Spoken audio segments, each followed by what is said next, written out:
আসসালামু আলাইকুম রহমতুল্লাহি ওবরকাতুহ।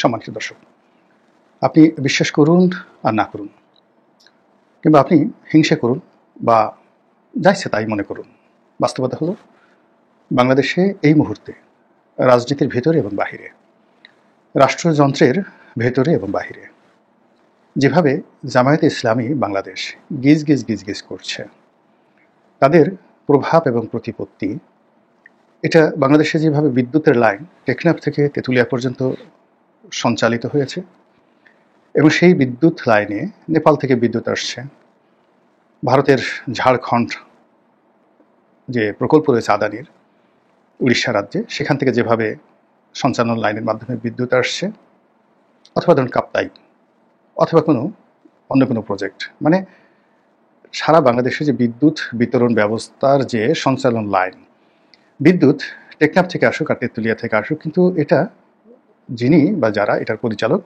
তাদের ইচ্ছে মতো সারা বাংলায় ছড়িয়ে পড়ছে। তো বাংলাদেশে যেভাবে বিদ্যুতের লাইনের গতি আছে, আলো আছে, সঞ্চালন রয়েছে, তেমনি যে রাজনৈতিক দলটি এই মুহূর্তে বাংলাদেশে আছে জামায়াতে ইসলামী, তাদের যে সঞ্চালন লাইন এত স্ট্রং, ঢাকা থেকে কোনো একটি হুকুম দেওয়া হলে অজপাড়াগায়ে উইদিন 1 সেকেন্ডের মধ্যে সেটা পৌঁছে যায় এবং উইদিন 10 সেকেন্ডের মধ্যে সেটার কার্যক্রম শুরু হয়ে যায়। তো এইভাবে তারা যে দক্ষতা অর্জন করেছে, সেই দক্ষতা বাংলাদেশের প্রতিদ্বন্দ্বী, জামাতের যারা প্রতিদ্বন্দ্বী রাজনৈতিক দল, এখনও সেই প্রযুক্তির ধারের কাছে যাওয়া তো দূরের কথা। এমন একটা প্রযুক্তি যে থাকতে পারে, সেই প্রযুক্তি দিয়ে যে প্রতিপক্ষকে দমন করা যেতে পারে, সেই প্রযুক্তির উপর নির্ভর করে যে একটা নেটওয়ার্ক গঠন করা যায়, প্রযুক্তির উপর নির্ভর করে একটা ফাইন্যান্সিয়াল সিস্টেম গঠন করা যায়, প্রযুক্তির সঙ্গে যে ডাটাবেস রয়েছে সেই ডাটাবেজের উপর নির্ভর করে রাজনীতির হিসাব নিকাশ পাল্টে দেওয়া যায়। এটা আওয়ামী লীগ, বিএনপির মতো প্রচলিত যারা রাজনৈতিক দল, তারা এখনও কল্পনাও করতে পারছে না। এই দুটো দল তারা মিছিল, মিটিং, পোস্টার, ব্যানার, হুন্ডা, গুন্ডা, দখল, চাঁদাবাজি থেকে শুরু করে প্রভাব প্রতিপত্তি বিস্তার এবং নমিনেশন বাণিজ্য পাওয়া, কাউকে বঞ্চিত করা এবং ভোটের মাঠে জয়লাভ করার জন্য সেই গত 100 বছর ধরে যেভাবে ভোট হয়ে আসছে, 2025 সন চলছে, 1925 সনে, 1921 সনে এই পাক ভারতে যেভাবে নির্বাচন হয়েছে, বিএনপি এবং আওয়ামী লীগ তাদের যে নির্বাচনী ভাবনা, সেই নির্বাচনী ভাবনায় সেই জমানাতেই রয়ে গেছে। ফলে তারা কেউ শহীদ জিয়ার আদর্শ আর কেউ বঙ্গবন্ধুর আদর্শ ধারণ করলেও মূলত তাদের চিন্তা চেতনা 100 বছরের পুরনো। আবার অন্যদিকে জামাত তাদের আধ্যাত্মিক নেতা মাওলানা আবুল আলা মওদুদী, তাদের আধ্যাত্মিক নেতা গোলাম আজম সাহেবকে হৃদয়ে ধারণ করলেও তাদের এক হাতে ইলন মাস্ক, আর এক হাতে মার্ক জাকারবার্গ, আর এক হাতে স্টিভ জবস বা টিম কুক, অ্যাপলের প্রতিষ্ঠাতা, অন্য হাতে সেই জ্যাকমা, আলিবাবার প্রতিষ্ঠাতা। আপনারা তো জানেন যে জ্যাকমার যে আলিবাবা, মানে তারা সাপ্লাই অ্যান্ড চেইন ম্যানেজমেন্টে পৃথিবীর সবচেয়ে বড় কোম্পানিগুলোর মধ্যে অন্যতম। যেভাবে জেফ বেজোস আর আমাজন কোম্পানির মাধ্যমে সারা পৃথিবীতে যে নেটওয়ার্ক গড়ে তুলেছে, আনবিলিভেবল। জামাত ঠিক ওইভাবে হৃদয়ে গোলাম আজমকে ধারণ করে তারা সর্বশরীরে, মন, মস্তিষ্কে এবং হাতে সব জায়গাতে প্রযুক্তির ছোঁয়া লাগিয়েছে।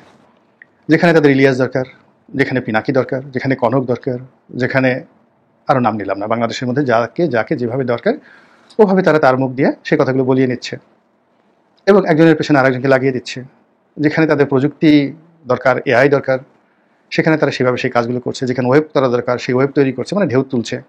যেখানে ঢেউ বন্ধ করা দরকার সেই ঢেউ বন্ধ হয়ে যাচ্ছে। আর তার উৎকৃষ্ট প্রমাণ আমরা দেখতে পেলাম জাহাঙ্গীরনগর বিশ্ববিদ্যালয় এবং ঢাকা বিশ্ববিদ্যালয়ের কেন্দ্রীয় ছাত্র সংসদ নির্বাচনে তাদের যে নিরঙ্কুশ বিজয়, আর সেই নিরঙ্কুশ বিজয়ে বিএনপির যে মনোবেদনা, তাদের যে কষ্ট, সেই কষ্ট আমরা টের পাই যে আগামী যে 3টি গুরুত্বপূর্ণ নির্বাচন, রাজশাহী বিশ্ববিদ্যালয়, তারপর চট্টগ্রাম বিশ্ববিদ্যালয় এবং ঢাকা জগন্নাথ বিশ্ববিদ্যালয়, এই 3টি বিশ্ববিদ্যালয়ের নির্বাচনে বিএনপি অংশগ্রহণ করবে নাকি অতীতের মতো ভোট বর্জন করবে, তার কিছু নমুনা আমরা রাজশাহী বিশ্ববিদ্যালয়ে পেয়েছি। এর কারণ হলো ইতিমধ্যে রাজশাহী বিশ্ববিদ্যালয় যিনি বিএনপির প্রার্থী, তিনি তার প্রার্থিতা প্রত্যাহার করে নিয়েছেন। আর জাহাঙ্গীরনগর বিশ্ববিদ্যালয়ের নির্বাচনের শেষ বিকেলে বিএনপিরা নির্বাচন থেকে ছিটকে পড়েছেন। ফলে এখন শিক্ষাঙ্গন যদি ধরেন, সব জায়গাতে যে একটা জামাতের বিপ্লব চলছে, তৌহিদি বিপ্লব চলছে, ইনকলাবের যে বিপ্লব চলছে, তাতে এই বাংলায় মনে হচ্ছে যেন চারিদিকে শুধু মানে গোলাম আজম, চারিদিকে শুধু মতিউর রহমান নিজামী, চারিদিকে শুধু আব্দুল কাদের মোল্লা, চারিদিকে শুধু কামরুজ্জামান, চারিদিকে শুধু দেলোয়ার হোসেন ছায়েদি অথবা মীর কাসেম আলী। মানে জামাত থেকে জামাতময় হয়ে গেছে গোলাম আজমের এই বাংলাদেশ। এবং সেই গোলাম আজমের বাংলাদেশে কে রাজনীতি করবে, কি করবে না, কে পারবে, কি পারবে না, এই জিনিসগুলো এখন জামাতের যারা লোকজন আছে তারা নির্ধারণ করে দেওয়ার চেষ্টা করছেন। কোনো একটা অনুষ্ঠানে বলেছেন যে জামাত ক্ষমতায় আসবে, জামাতের যারা নেতৃবৃন্দ রয়েছেন, আর বিএনপি বিরোধী দলে থাকবে।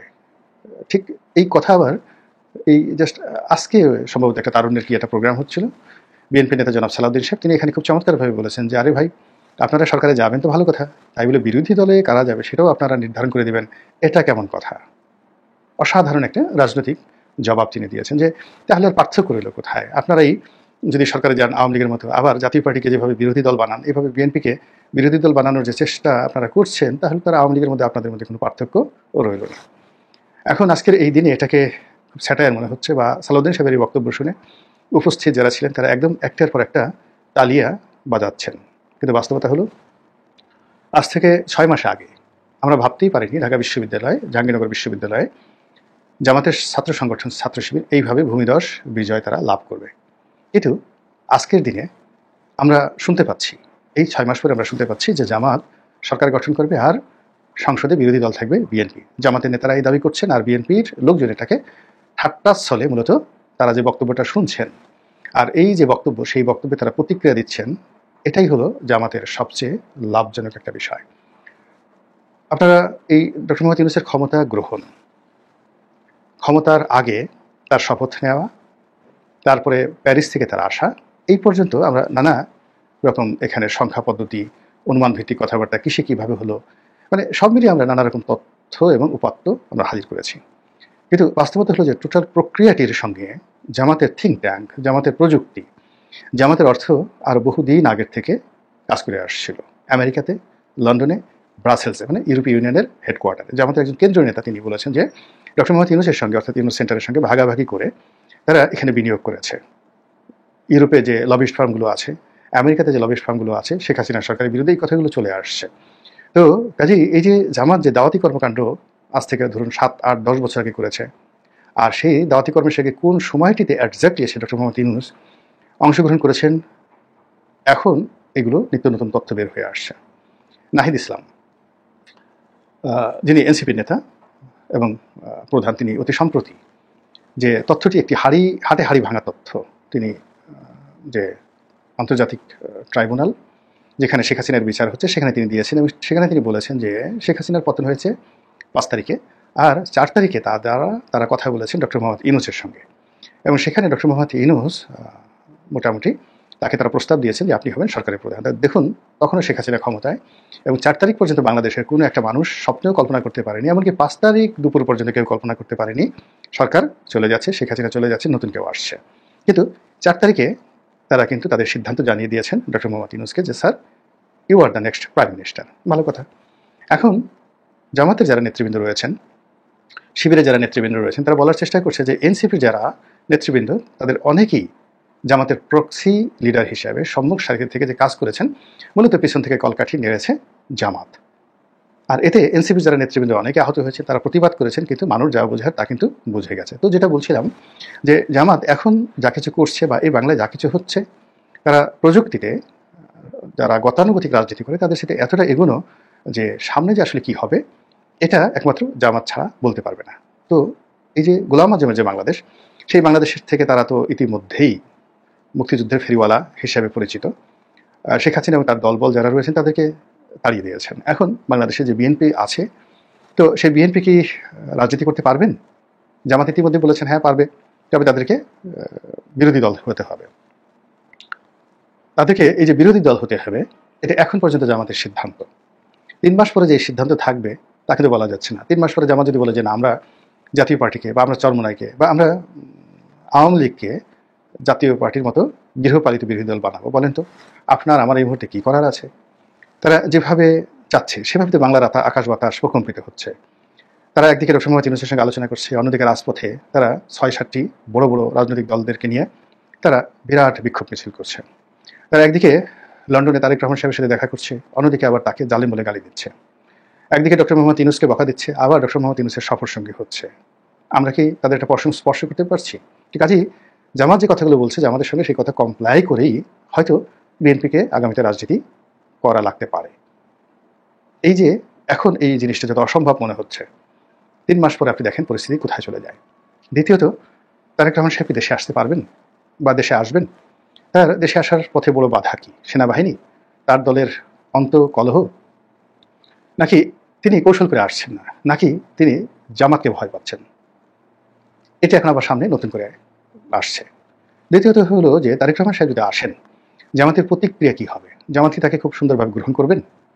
তাকে উন্মুক্তভাবে রাজনীতি করতে দেবেন, নাকি তাকে আবার কোনো, যাকে বলা হয়, এমন একটা বিপদের মধ্যে ফেলে দিবেন যে বিপদ 21